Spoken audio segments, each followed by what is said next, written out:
Go ahead. Do you know how the immigration ban, if it like actually gets enacted and not stopped by someone, would affect international students, not just financially, but like their ability to come to the United States to study? Well, one travel thing, ban? travel ban Yeah. that's been instated 2 days ago in both Hawaii and Maryland, Yeah. maybe State Washington.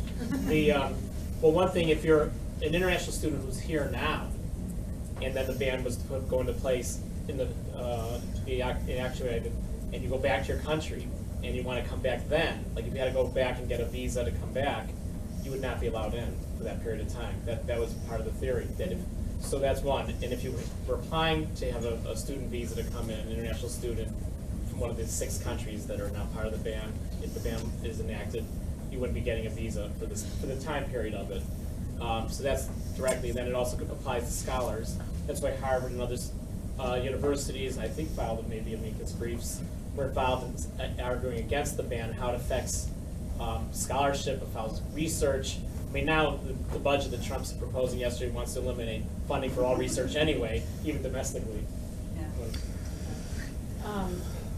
We haven't, per se, like at the college, seen issues yet, but what our president has done is really increased efforts to provide legal services. So there's a group at our law school that has always been in existence and provided free services to students, but she put extra positions there to make sure that students, faculty, any employees, and if they are going to be thinking of traveling or have issues, to make sure that they're in touch there and talk to them first.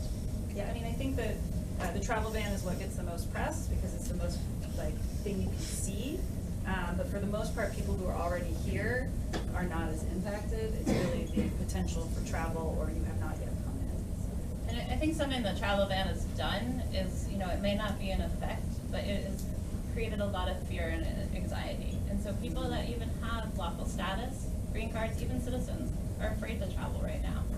So even though they may not encounter any issues entering the country again, they're still just afraid to even book a trip.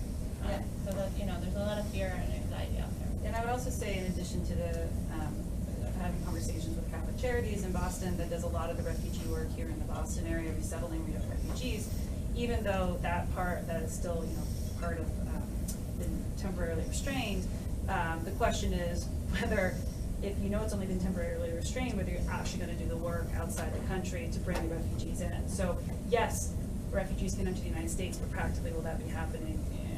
I think all of us sort of question